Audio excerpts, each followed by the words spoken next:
순대국밥 한 그릇 얻어먹을 수 있겠니? 낡은 점퍼에 구겨진 바지, 며칠은 못 씻은 것 같은 행색으로 국밥집 문을 밀고 들어선 노인이 힘없이 내뱉은 말이었습니다. 그 노인은 다름 아닌 수천억 자산가 강한건설의 회장 강원식이었습니다. 주방에서 나오던 여자는 잠깐 굳었지만 이내 조용히 말했습니다. 아버님 오셨어요. 여자는 아무것도 묻지 않고 국밥 한 그릇을 노인 앞에 내려놓았습니다. 그리고 서랍에서 종이 한 장을 꺼내 테이블 위에 조용히 밀었습니다. 그 종이를 본 순간 70평생 흔들린 적 없던 노 회장의 눈이 천천히 붉어졌습니다. 이 여자는 왜 자신을 내쫓은 시아버지를 위해 그것을 준비해두고 있었을까요? 이 이야기가 궁금하신 분들은 지금 구독 버튼을 눌러주세요. 그럼 이 여자의 이야기 처음부터 함께 따라가 보시겠습니다. 박세진이 강태준을 처음 만난 건 26살 늦가을이었습니다. 당시 세진은 작은 무역회사에 다니는 평범한 직장인이었고 태준은 강한건설 3세로 누가 봐도 반짝이는 사람이었습니다. 첫 만남에서 태준은 세진에게 거침없이 다가왔고 세진은 그 당당함이 싫지 않았습니다. 태준은 집안 배경 같은 건 아무 상관없다고 했습니다. 사람이 중요한 거라고, 내가 좋으면 그만이라고 했습니다. 세진은 그 말을 믿었습니다. 아니, 믿고 싶었습니다. 평범한 집안에서 자란 세진에게 그 말은 오래도록 가슴 한켠을 따뜻하게 데워주는 말이었으니까요. 두 사람은 1년 남짓 연애를 하고 결혼식을 올렸습니다. 세진의 부모님은 딸이 좋은 집안으로 시집간다며 기뻐했고 세진도 그날만큼은 세상에서 가장 환한 얼굴을 하고 있었습니다. 하지만 결혼식이 끝나고 시댁 문턱을 넘는 순간부터 세진은 뭔가 달라졌다는 걸 느꼈습니다. 시어머니 박정숙 여사는 세진을 처음 보는 날부터 눈빛이 달랐습니다. 반기는 눈빛이 아니었습니다. 위아래로 훑어보는 값을 매기는 듯한 눈빛이었습니다. 첫 인사를 나누는 자리에서 시어머니가 건넨 첫 마디는 우리 태준이 고생이 많겠네였습니다. 세진을 향한 말이 아니었습니다. 아들을 향한 말이었고 그 말 안에는 세진에 대한 평가가 이미 끝나 있었습니다. 세진은 그날 밤 혼자 욕실에서 한참을 서 있었습니다. 울지는 않았습니다. 그냥 멍하니 거울을 바라보다가 괜찮다고, 잘할 수 있다고 스스로에게 속삭이듯 되뇌었습니다. 시댁 생활은 처음부터 녹록지 않았습니다. 시어머니는 크고 작은 집안 모임마다 세진을 투명인간 취급했습니다. 친척들이 모이는 자리에서 세진은 늘 구석에 앉아 음식을 나르고 설거지를 했으며 대화의 중심에 낀 적이 단 한 번도 없었습니다. 시어머니는 세진이 차려낸 음식에 흠을 잡았고 세진이 차린 상차림에 눈살을 찌푸렸으며 세진이 입은 옷에 한마디씩 얹었습니다. 그 말들은 언제나 비슷한 결로 끝났습니다. 우리 집 스타일이 아니야. 세진이 어떻게 해도 이 집 스타일이 될 수 없다는 뜻이었습니다. 배경이 없다는 말은 직접 하지 않았지만 그 말은 공기 중에 늘 떠돌았습니다. 명절이면 더 심했습니다. 시어머니의 친구들이 찾아오는 날이면 세진은 아예 방 안에 있으라는 눈치를 받았고 태준은 그런 어머니를 말리지 않았습니다. 세진이 조용히 눈치를 보며 부엌일을 하고 있으면 태준은 거실에서 웃음소리를 내며 앉아 있었습니다. 세진은 태준에게 서운하다는 말을 몇 번 꺼냈습니다. 어머니가 너무하는 것 같다고, 나도 이 집 식구인데 왜 저러냐고 했습니다. 태준은 그때마다 피곤한 얼굴로 말했습니다. 어머니 원래 저래. 내가 좀 맞춰줘. 세진은 그 말이 칼처럼 박혔지만 꼭 참았습니다. 맞춰주면 달라질 거라 생각했습니다. 시간이 지나면 나아질 거라 믿었습니다. 그래서 더 열심히 했습니다. 제삿날 새벽 4시에 일어나 전을 부쳤고 시어머니 생신에 몇 주 전부터 준비했으며 시댁 어르신들 병원 예약을 세진이 직접 챙겼습니다. 하지만 달라지는 건 없었습니다. 오히려 세진이 잘할수록 그게 당연한 일이 되어갔습니다. 잘해도 칭찬은 없었고 조금만 빈틈이 보이면 바로 지적이 날아왔습니다. 세진은 그 집에서 며느리가 아니라 일꾼처럼 살고 있었습니다. 강원식은 세진에게 직접적으로 구박을 하는 사람은 아니었습니다. 하지만 그렇다고 세진 편을 들어준 적도 없었습니다. 시어머니가 세진에게 심한 말을 할 때도, 태준이 세진을 무시하는 말을 할 때도 강원식은 그냥 신문을 펼치거나 TV를 켰습니다. 못 들은 척, 못 본 척이었습니다. 세진은 처음에는 그게 중립이라고 생각했습니다. 하지만 시간이 지나면서 알게 됐습니다. 그 침묵은 중립이 아니었습니다. 그냥 외면이었습니다. 자기 아내가 자기 아들이 저러는 걸 알면서도 모른 척하는 것, 그것도 하나의 선택이었습니다. 세진은 강원식을 원망하지는 않았습니다. 다만 그 집에서 자신을 사람으로 봐주는 사람이 단 한 명도 없다는 사실이 가끔 밤에 혼자 누워있을 때 가슴을 눌러왔습니다. 그래도 세진은 버텼습니다. 7년이라는 시간 동안 울고 싶은 날에도 웃었고 지치는 날에도 일어났으며 포기하고 싶은 날에도 다시 알치마를 둘렀습니다. 세진이 버틸 수 있었던 건 태준을 사랑했기 때문이었습니다. 아니, 사랑했던 기억 때문이었습니다. 처음 만났을 때 지방 같은 건 상관없다던 그 말, 내가 좋으면 그만이라던 그 목소리가 점점 희미해지면서도 완전히 사라지지는 않았습니다. 그래서 세진은 버텼습니다. 언젠가는 달라질 거라는 희망 하나를 붙들고 7년을 그 집에서 살았습니다. 하지만 그 희망이 완전히 꺼지는 날은 세진이 예상하지 못한 방식으로 찾아왔습니다. 어느 날 저녁 태준이 낯선 여자와 함께 현관문을 열고 들어왔습니다. 오수연이었습니다. 태준은 세진을 보며 아무렇지 않은 얼굴로 말했습니다. 할 말이 있어. 세진은 그 순간 이미 알았습니다. 7년이 끝났다는 것을. 태준은 짧고 단호하게 말했습니다.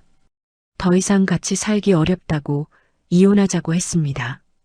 위자료도 재산 분할도 없었습니다. 세진이 가져갈 것은 자신이 가져온 것뿐이었습니다. 세진은 한참 동안 아무 말도 하지 못했습니다.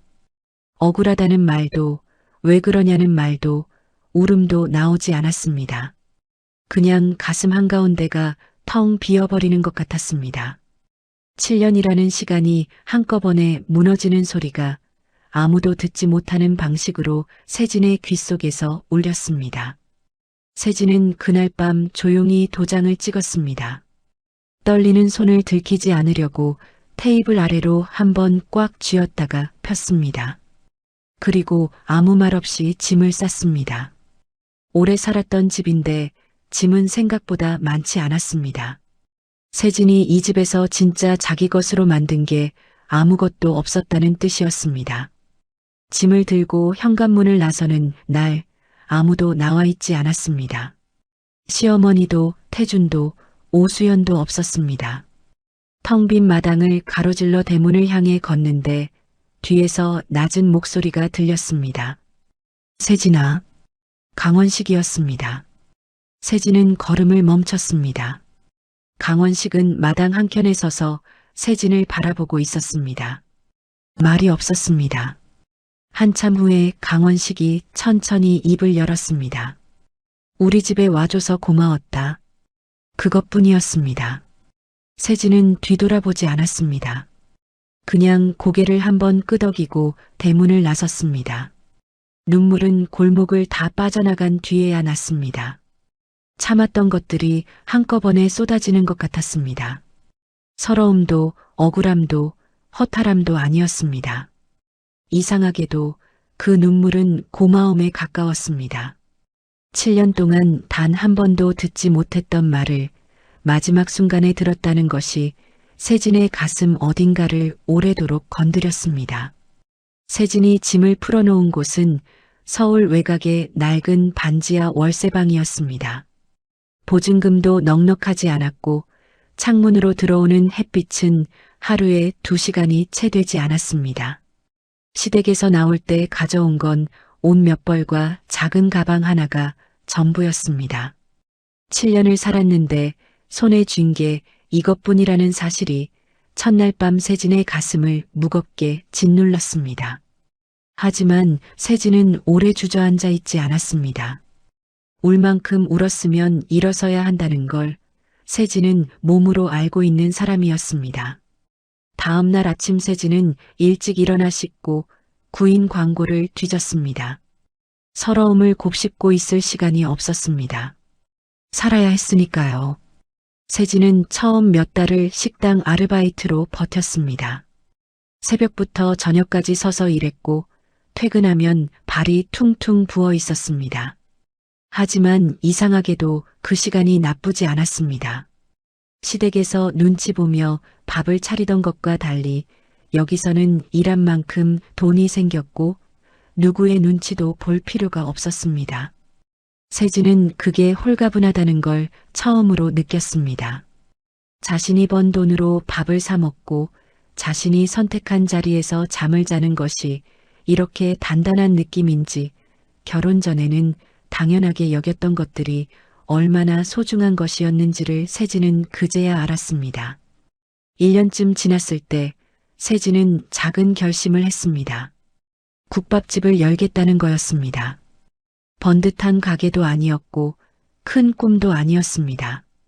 그냥 자기 손으로 만든 것을 자기 자리에서 파는 것, 그것만으로 충분하다고 생각했습니다. 가게를 열기까지 쉬운 일이 하나도 없었습니다. 보증금을 마련하느라 1년을 더 모았고 인테리어는 아는 사람 도움을 받아 직접 했으며 간판은 동네 철물점 아저씨가 싸게 달아줬습니다. 가게 이름도 거창하지 않았습니다. 그냥 세진 국밥이었습니다. 누군가는 이름이 너무 투박하다고 했지만 세진은 바꾸지 않았습니다. 자기 이름을 내건 가게에서 자기 방식대로 살겠다는 뜻이었습니다. 가게 문을 처음 열던 날 아침 세진은 혼자 의자를 닦으면서 한참을 그 자리에 앉아 있었습니다. 누구한테 자랑할 수도 없었고 축하받을 사람도 없었지만 가슴 한켠에서 작고 단단한 무언가가 자리를 잡는 느낌이 들었습니다. 그게 자존감이라는 걸 세진은 나중에야 알았습니다. 국밥집은 천천히 자리를 잡아갔습니다. 처음 몇 달은 손님이 없어 재료를 버리는 날도 있었지만 세진은 포기하지 않았습니다. 국물 맛 하나만큼은 제대로 내자는 생각으로 매일 새벽 4시에 일어나 육수를 끓였습니다. 뼈를 오래 우려낸 국물은 깊고 진했으며 세진이 직접 담근 깍두기는 시간이 지날수록 단골 손님들 사이에서 입소문이 났습니다. 점심시간이면 근처 공장 직원들이 줄을 섰고 저녁에는 퇴근길 어르신들이 한 그릇씩 드시러 들어왔습니다. 세진은 손님 한 명 한 명에게 친절했지만 먼저 말을 많이 걸지는 않았습니다. 그냥 따뜻한 국물 한 그릇을 정성껏 내어드리는 것, 그게 세진이 할 수 있는 전부였고 세진은 그것으로 충분하다고 생각했습니다. 그렇게 세진이 자기 삶을 조금씩 추스르고 있을 무렵 뜻밖의 소식이 들려왔습니다. 강원식이 아프다는 것이었습니다. 소식을 전해준 건 시댁 근처에 살던 세진의 오랜 지인이었는데 강원식이 병원을 오가고 있다는 말을 슬쩍 흘렸습니다.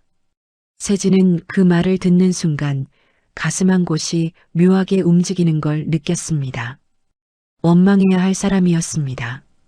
7년 동안 한 번도 편을 들어주지 않았고 아들이 이혼을 통보하던 날에도 막지 않았습니다. 하지만 세진의 머릿속에는 자꾸 그 목소리가 맴돌았습니다. 마지막 날 마당에서 들었던 그 낮고 조용한 목소리.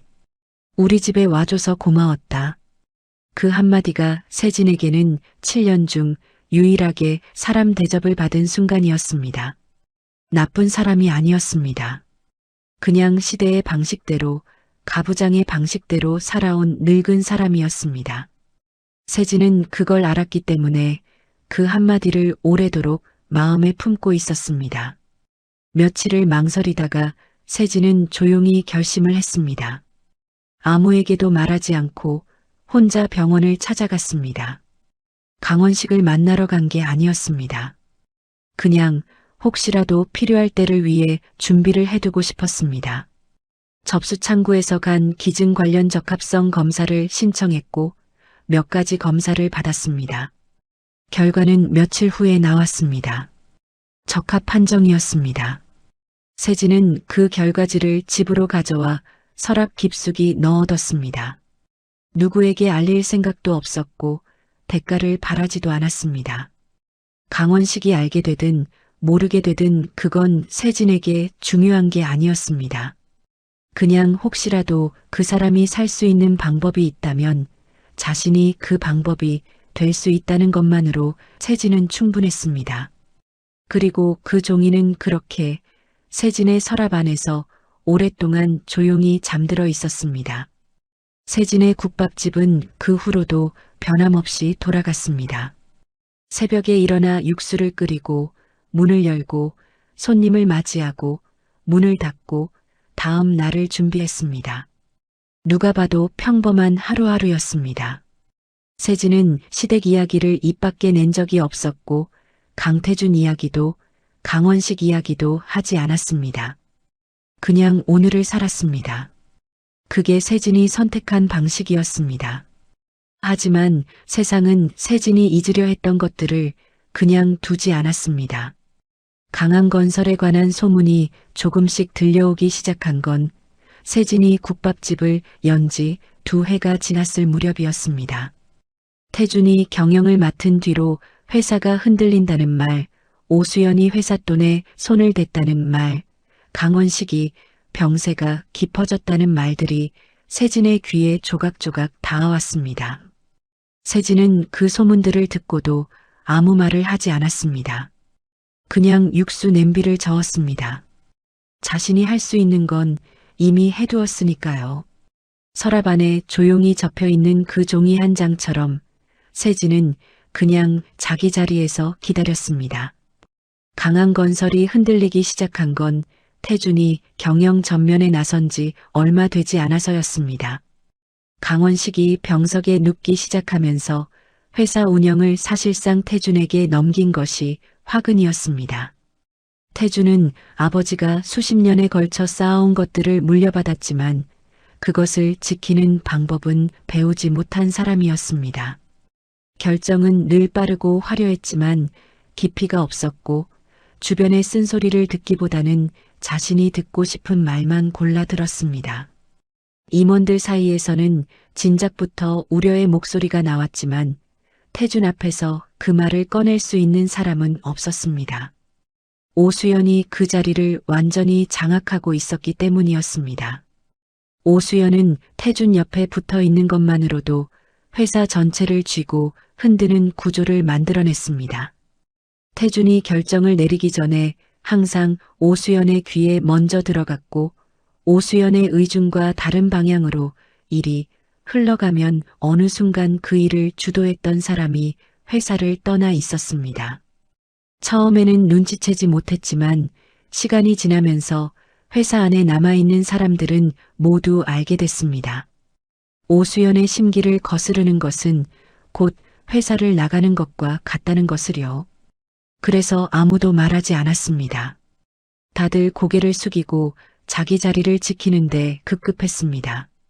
그 사이 오수연은 회사의 돈이 흘러가는 방향을 조금씩 아주 교묘하게 바꾸고 있었습니다. 강원식이 그 낌새를 알아챈 건 병상에서였습니다. 몸은 점점 쇠약해지고 있었지만 머리는 여전히 또렷했고 회사에서 올라오는 보고서들을 읽으면서 강원식은 무언가 이상하다는 걸 직감했습니다.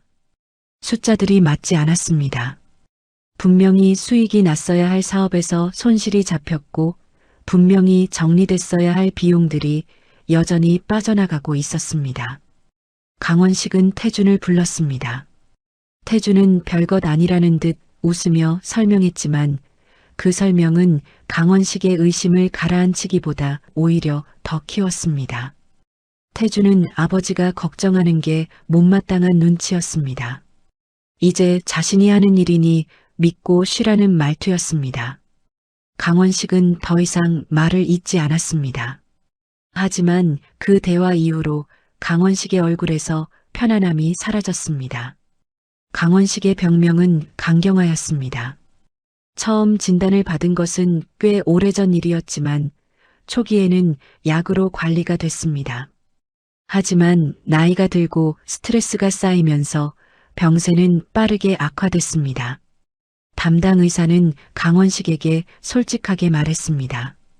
약으로는 더 이상 버티기 어렵고 간이식을 받지 않으면 시간이 많지 않다고요.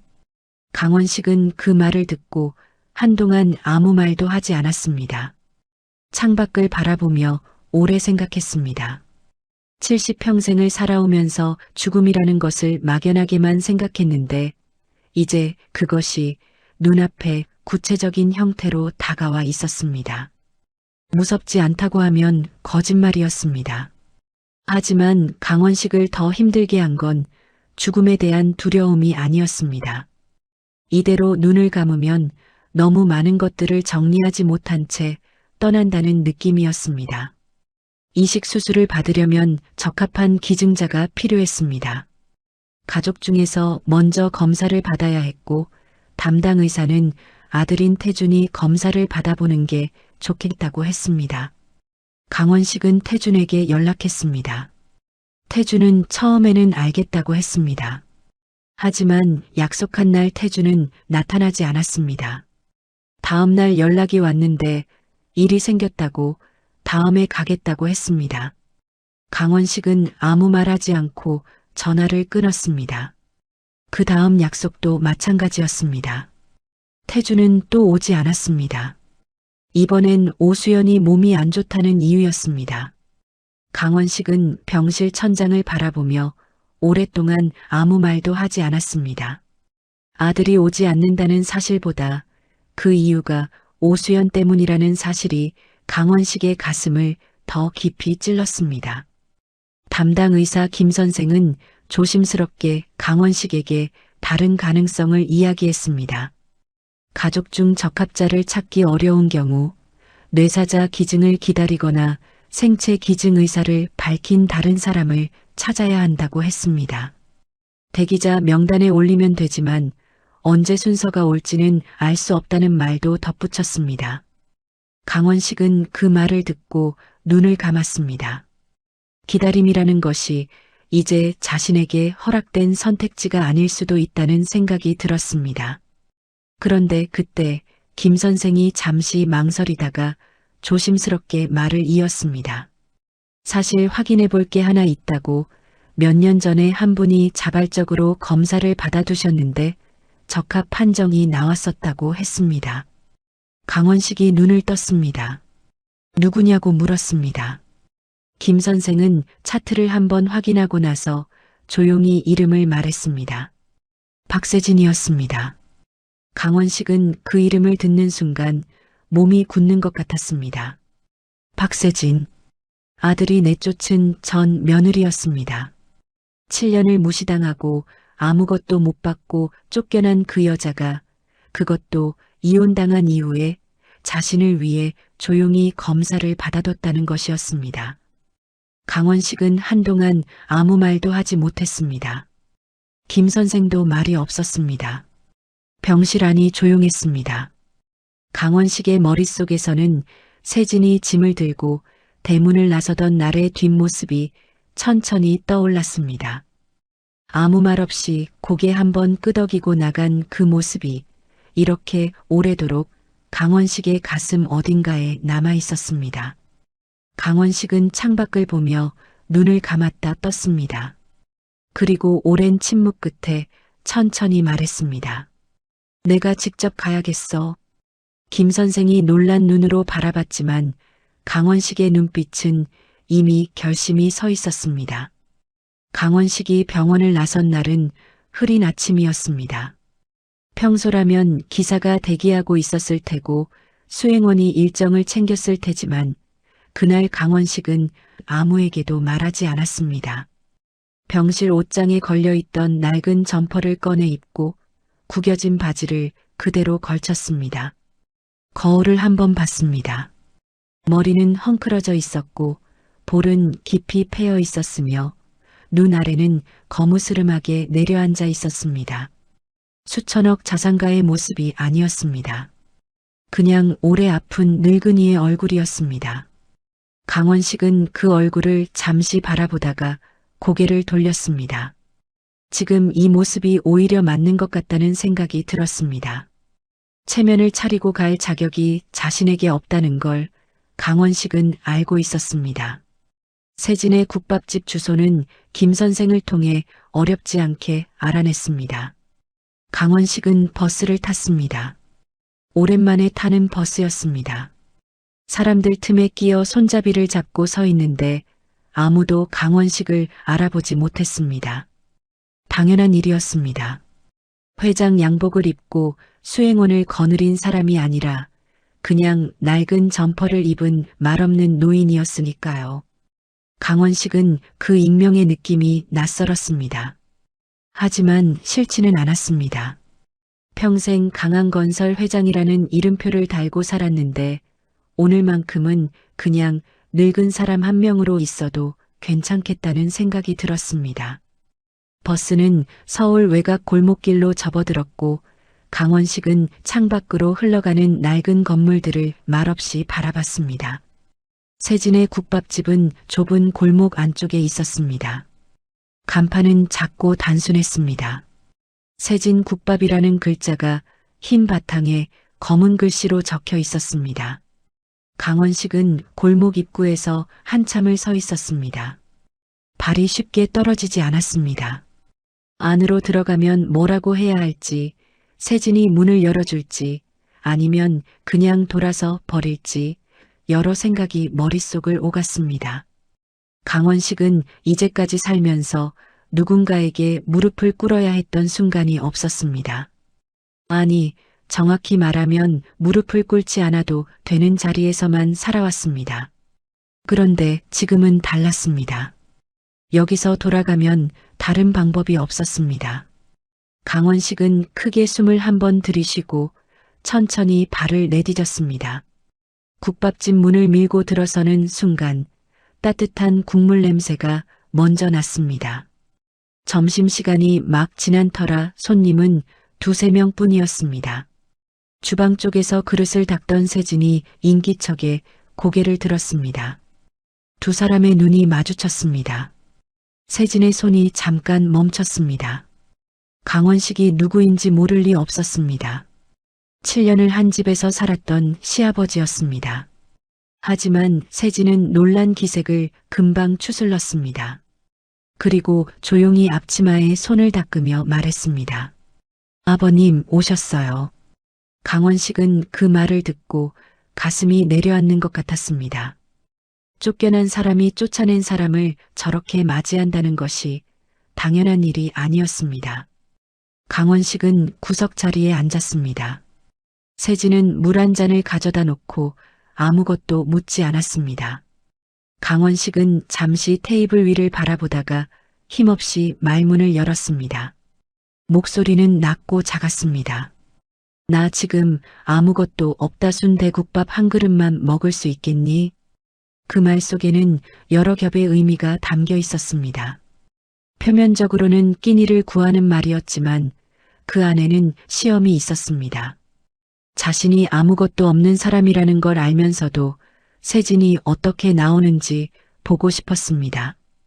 돈도 없고 권력도 없는 늙은이 앞에서 그 여자가 어떤 사람인지 확인하고 싶었습니다. 하지만 강원식은 그 시험의 답이 이렇게 빨리 나올 줄은 몰랐습니다. 세진은 아무 말 없이 주방으로 들어갔습니다. 잠시 후 뚝배기에 담긴 순대국밥이 나왔습니다. 국물은 뽀얗고 깊었으며 김이 모락모락 피어올랐습니다. 세진은 국밥을 내려놓으면서 깍두기와 새우젓도 함께 챙겨뒀습니다. 강원식은 그 국밥을 한동안 바라봤습니다. 뭔가를 따지거나 계산하는 눈빛이 아니었습니다. 그냥 오래 말없이 바라봤습니다. 숟가락을 들어 국물을 한 모금 떴습니다.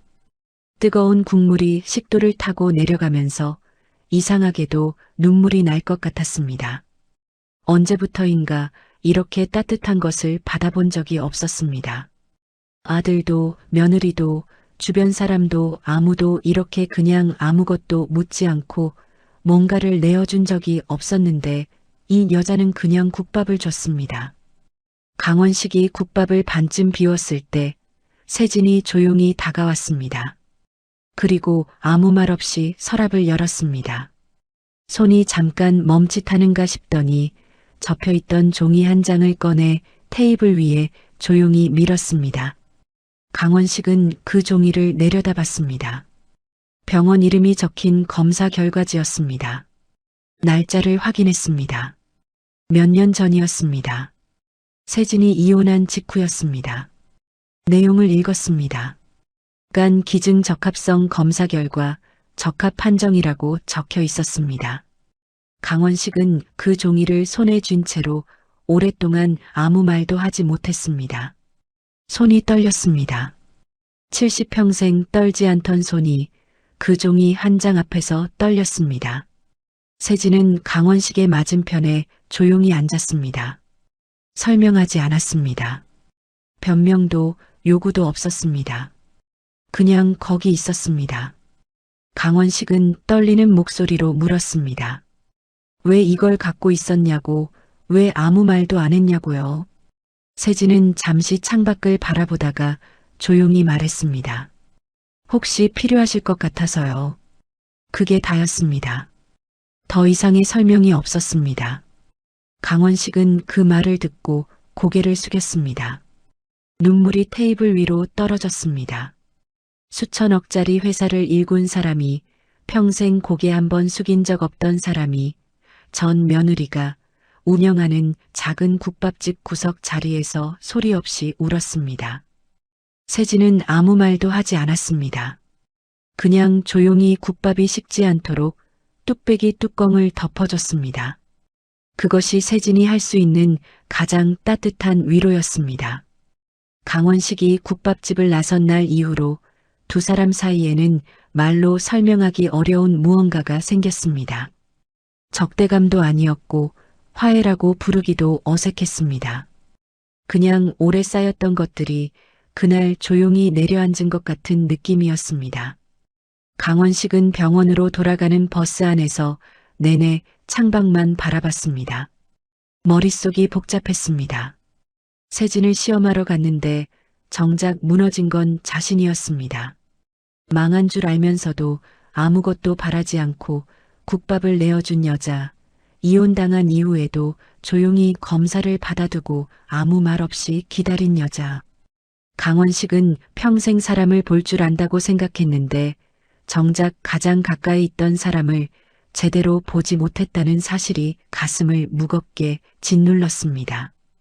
병원으로 돌아온 강원식은 김 선생을 불렀습니다. 수술을 진행하겠다고 했습니다. 김 선생은 세진의 동의가 필요하다고 했고 강원식은 직접 연락하겠다고 했습니다. 그날 저녁 강원식은 세진에게 전화를 걸었습니다. 전화기를 들고 번호를 누르는데 손이 다시 떨렸습니다. 세진은 2번 만에 전화를 받았습니다. 강원식은 잠시 말을 잇지 못하다가 천천히 말했습니다. 정말 괜찮겠냐고, 이건 작은 일이 아니라고, 몸에 부담이 크다고 했습니다.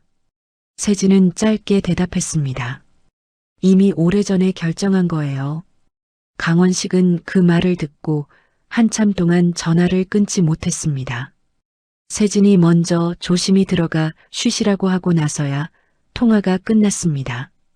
강원식은 전화기를 내려놓고 천장을 바라보며 눈을 감았습니다. 수술 일정이 잡히고 세진은 사전 검사를 위해 병원을 다시 찾았습니다. 의료진은 세진에게 수술의 위험성과 회복 기간에 대해 상세히 설명했습니다.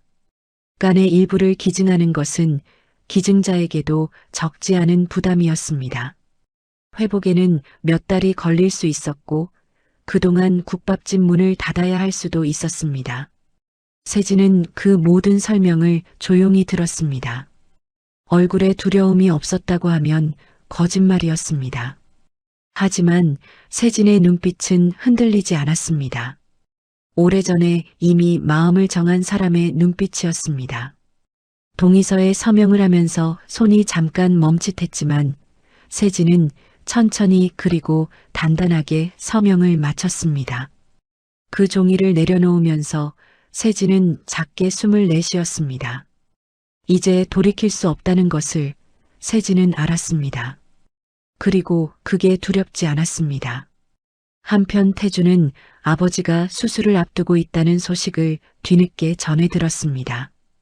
기증자가 생겼다는 말에 안도하는 기색이 역력했고 누가 기증하는지는 크게 관심을 두지 않는 눈치였습니다. 하지만 기증자가 박세진이라는 말을 들은 순간 태준의 얼굴이 굳었습니다. 오수연도 그 자리에 함께 있었는데 두 사람은 한동안 말이 없었습니다.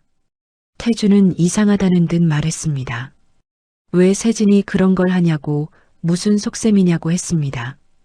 오수연은 더 직접적이었습니다. 저 여자가 그냥 하겠냐고, 분명히 뭔가 바라는 게 있을 거라고, 아버지한테 잘 보여서 뭔가 챙기려는 거 아니냐고 했습니다. 태주는 그 말에 고개를 끄덕였습니다. 두 사람의 눈에는 세진의 행동이 순수하게 보이지 않았습니다. 세상에 이유 없는 친절은 없다고 믿는 사람들이었으니까요. 태주는 병원을 찾아갔습니다. 아버지를 걱정해서가 아니었습니다. 세진을 막으려는 것도 아니었습니다. 세진이 왜 그러는지 직접 따져보고 싶었습니다. 강원식의 병실 앞에서 세진과 마주쳤을 때 태주는 차갑게 물었습니다. 왜 이러는 거냐고, 이혼한 사람이 왜 여기까지 나타나냐고 했습니다. 세진은 태준을 한번 바라봤습니다. 오랜만에 보는 얼굴이었습니다. 예전 같았으면 그 얼굴을 보는 것만으로도 가슴이 쿵 내려앉았을 텐데 이상하게도 지금은 아무 감정도 일어나지 않았습니다. 서운함도 원망도 그리움도 없었습니다. 세진은 짧게 말했습니다. 아버님이 필요하신 것 같아서요. 그리고 병실 안으로 들어갔습니다. 태주는 그 뒷모습을 보며 아무 말도 하지 못했습니다. 오수연은 태준이 병원에서 돌아온 날 밤 강원식의 재산에 대한 이야기를 꺼냈습니다. 수술이 잘 되면 강원식이 회복할 테고 그러면 회사 문제도 다시 불거질 거라고 했습니다. 자신들이 손댄 것들이 드러날 수 있다고도 했습니다. 태주는 그 말을 들으며 표정이 어두워졌습니다. 오수연은 계속 말을 이었습니다. 수술 전에 강원식에게 잘 보여둬야 한다고, 세진이 치고 들어오기 전에 먼저 자리를 잡아야 한다고 했습니다. 태주는 그 말이 옳다고 생각했습니다. 아버지가 위독한 상황에서 자식으로서의 도리를 다하는 모습을 보여줘야 한다고, 그게 나중을 위한 길이라고 생각했습니다. 두 사람이 생각하는 건 처음부터 끝까지 자신들의 몫이었습니다. 아버지의 생사가 아니라 아버지의 재산이었습니다. 강원식은 그런 아들의 속내를 모르지 않았습니다. 오래 살면서 사람 보는 눈이 생겼고 아들이 어떤 사람인지는 진작부터 알고 있었습니다. 하지만 그게 아들이라는 이유 하나로 외면해왔던 것이 사실이었습니다. 이제는 달랐습니다. 병실 창밖으로 흐린 하늘을 바라보면서 강원식은 오랫동안 생각했습니다. 자신이 살아온 방식, 자신이 지켜온 것들, 자신이 외면해온 것들에 대해서요. 태준에게 물려줄 것이라고 당연하게 생각했던 것들이 과연 태준에게 가야 하는 것인지 강원식은 처음으로 진지하게 의심하기 시작했습니다. 그리고 그 의심의 끝에는 언제나 세진의 얼굴이 있었습니다. 아무것도 바라지 않고 국밥을 내어준 여자, 이혼당하고도 조용히 검사를 받아둔 여자, 망한 줄 알면서도 종이 한 장을 내민 여자. 강원식은 눈을 감았습니다. 마음속에서 무언가가 천천히 자리를 잡아가고 있었습니다. 수술날 아침은 유난히 고요했습니다. 세진은 새벽 일찍 눈을 떴습니다. 잠을 깊이 자지 못한 것은 아니었는데 눈이 저절로 떠졌습니다. 천장을 바라보며 잠시 누워 있었습니다. 오늘 이후로 몸이 예전 같지 않을 수 있다는 것을 알았습니다. 회복하는 동안 국밥집 문을 닫아야 한다는 것도 알았습니다. 그래도 후회는 없었습니다. 세진은 천천히 몸을 일으켜 세수를 하고 옷을 챙겨 입었습니다. 거울 앞에서 자신의 얼굴을 한번 바라봤습니다. 겁이 없다고 하면 거짓말이었습니다. 하지만 그것보다 더 깊은 곳에 이것이 옳은 일이라는 확신이 자리하고 있었습니다. 세진은 거울에서 눈을 떼고 문을 열었습니다. 병원에 도착했을 때 강원식은 이미 수술 준비를 마친 상태였습니다. 세진이 병실 앞을 지나치는데 강원식이 침대에 누운 채로 세진을 불렀습니다. 세진이 문 앞에 멈춰서자 강원식은 한참 동안 세진을 바라봤습니다. 말이 없었습니다. 눈빛만 있었습니다. 그 눈빛 안에는 미안함과 고마움과 부끄러움이 한꺼번에 담겨 있었습니다. 강원식은 낮은 목소리로 말했습니다. 고맙다. 딱 두 글자였습니다. 세진은 고개를 한번 끄덕였습니다. 그리고 조용히 수술실 쪽으로 걸어갔습니다. 강원식은 세진의 뒷모습을 보며 눈을 감았습니다. 수술실 문이 닫히는 소리가 복도에 조용히 울렸습니다. 수술은 예정보다 길어졌습니다. 대기실에는 아무도 없었습니다. 태주는 오수영과 함께 병원에 왔지만 수술이 길어지자 자리를 비웠습니다. 중요한 약속이 있다고 했습니다. 강원식의 담당 간호사가 그 모습을 지켜봤습니다. 아버지가 수술실에 있는데 자리를 뜨는 아들의 뒷모습을 말없이 바라봤습니다. 수술실 밖 대기실은 오후 내내 텅 빈 채로 있었습니다. 누군가를 기다리는 사람이 없었습니다. 세진을 위해서도 강원식을 위해서도 그 자리에 앉아 있는 사람이 없었습니다. 그 빈 의자들이 말해주는 것이 있었습니다. 이 두 사람의 오늘이 얼마나 쓸쓸한 것인지를요. 수술은 8시간 만에 끝났습니다. 의료진은 두 사람 모두 잘 됐다고 했습니다. 강원식의 몸은 새로운 간을 받아들이기 시작했고 세진은 회복실에서 천천히 눈을 떴습니다. 몸이 무거웠습니다. 옆구리 쪽이 묵직하게 눌리는 느낌이었습니다. 하지만 세진은 눈을 뜨자마자 울지 않았습니다. 그냥 천장을 바라보며 조용히 숨을 쉬었습니다. 간호사가 다가와 수술이 잘 됐다고 말해줬습니다. 세진은 작게 고개를 끄덕였습니다. 창밖으로 저녁 햇살이 길게 들어오고 있었습니다. 세진은 그 빛을 바라보다가 눈을 감았습니다. 이제 다 됐다는 생각이 들었습니다. 그것으로 충분했습니다. 강원식이 회복실에서 처음 의식을 찾았을 때 옆에는 담당 의사 김 선생만 있었습니다. 태준도 오수연도 없었습니다.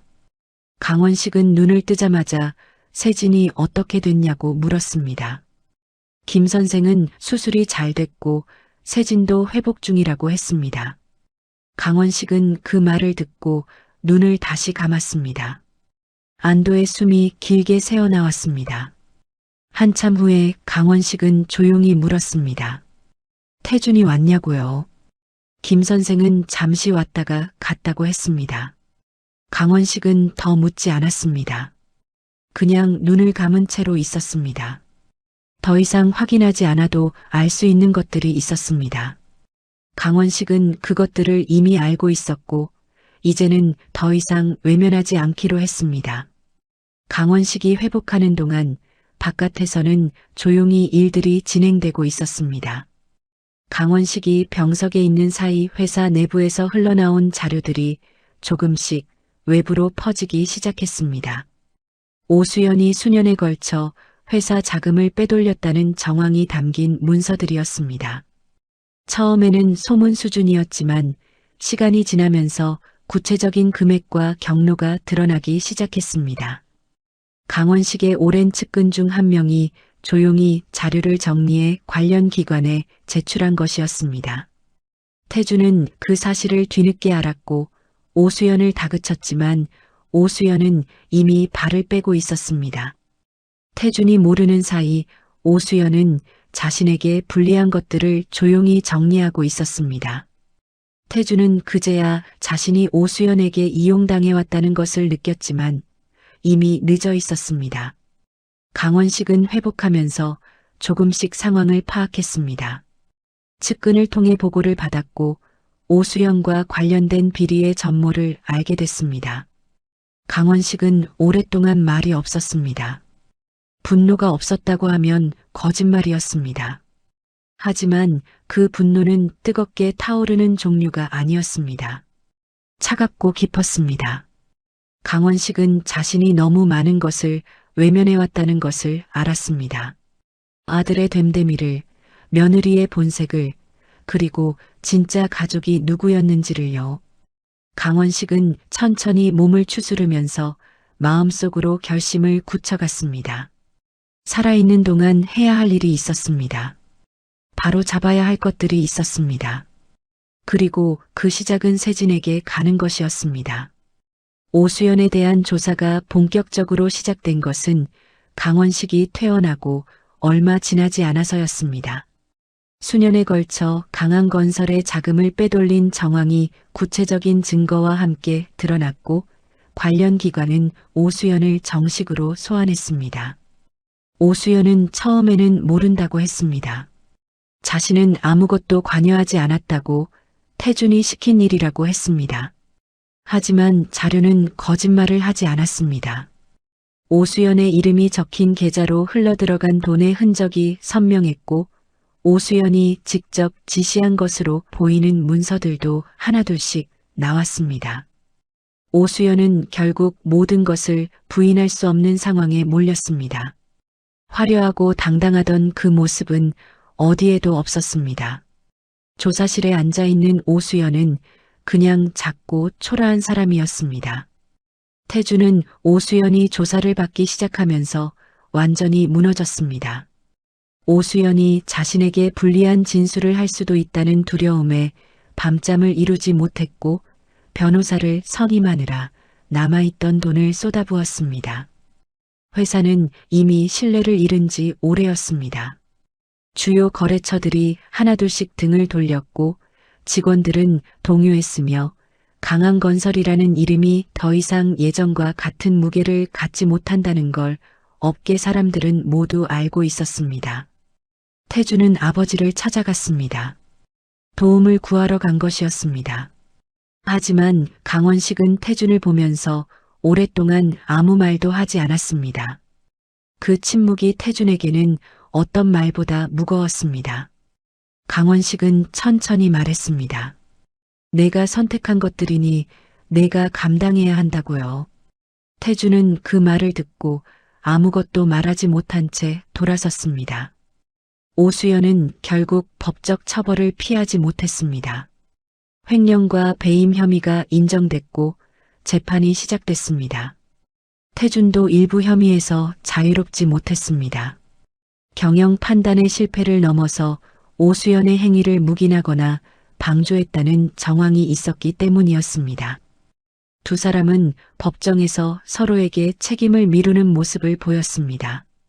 바람을 피우며 세진을 내쫓던 날의 당당함은 흔적도 없이 사라져 있었습니다. 방청석에서 그 모습을 지켜보는 사람들은 아무 말 없이 고개를 저었습니다.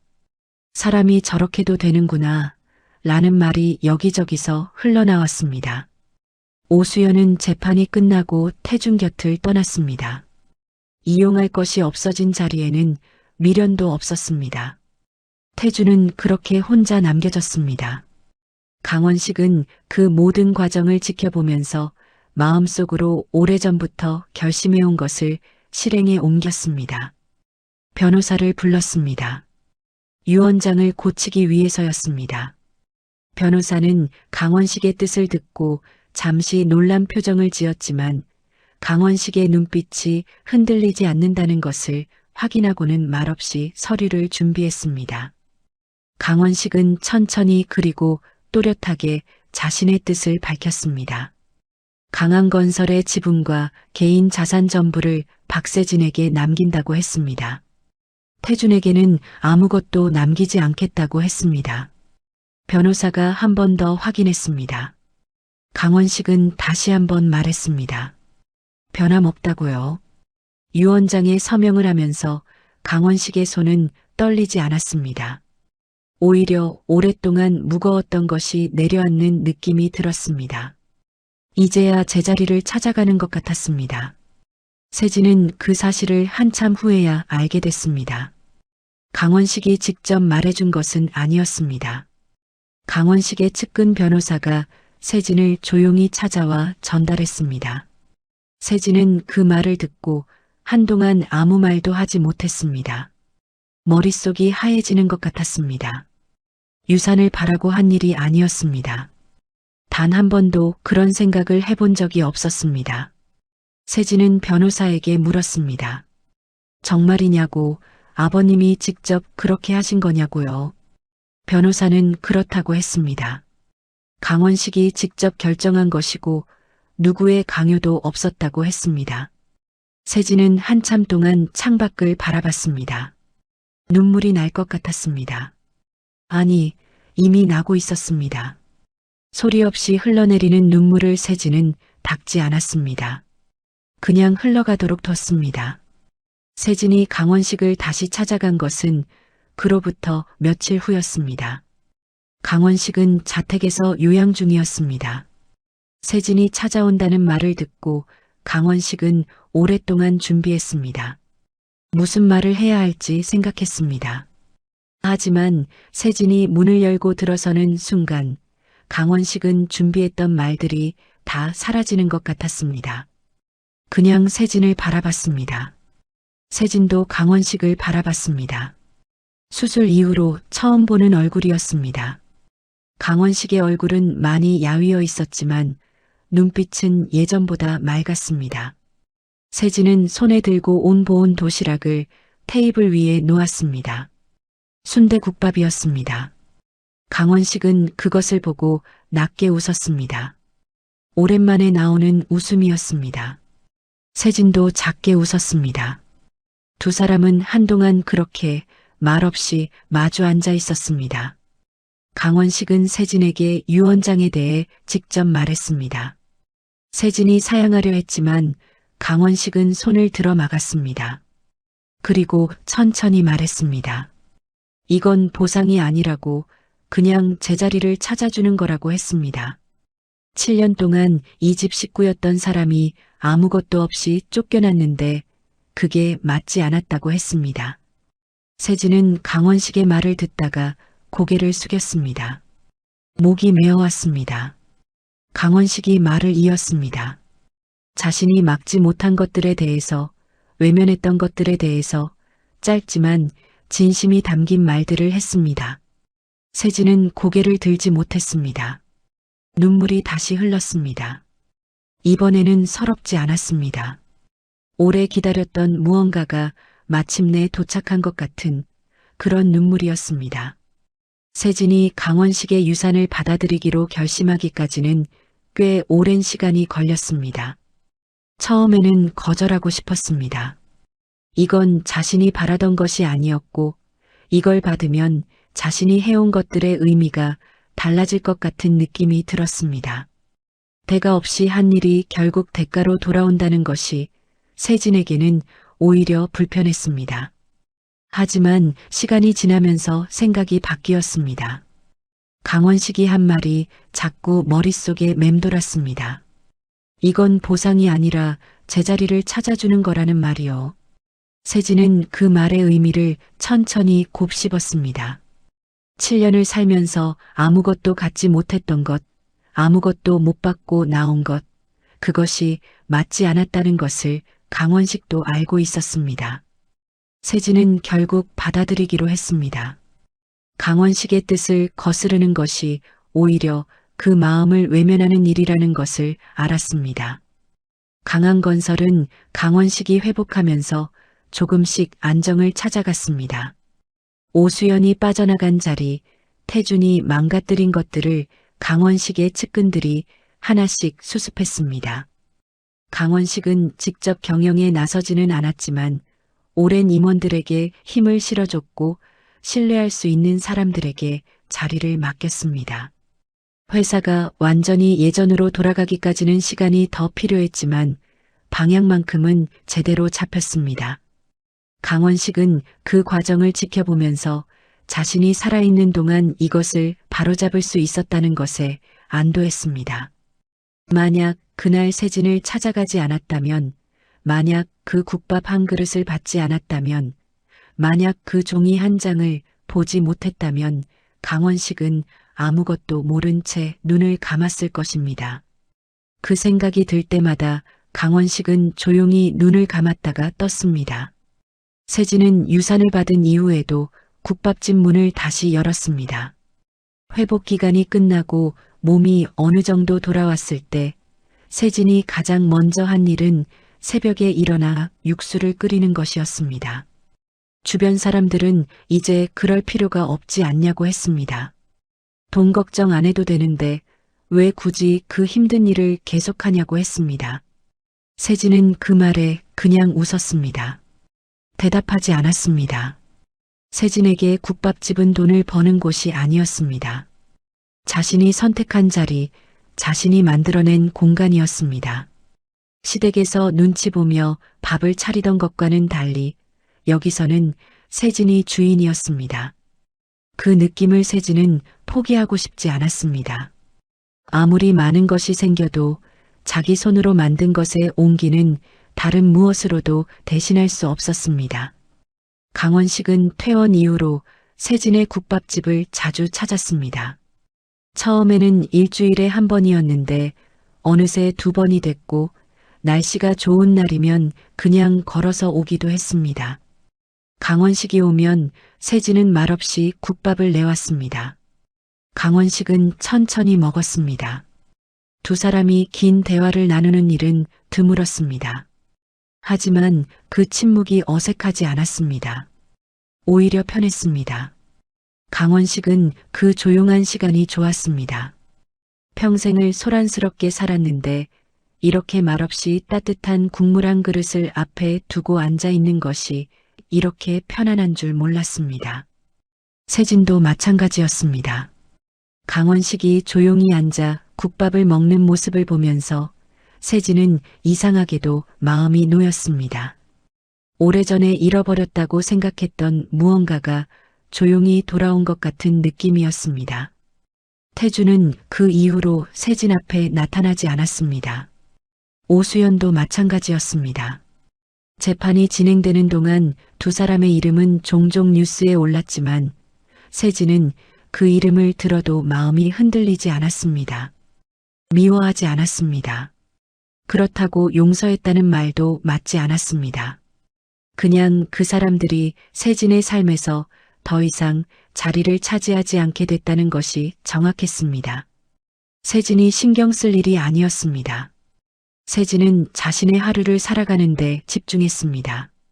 새벽에 일어나 육수를 끓이고 손님을 맞이하고 저녁에 문을 닫는 것.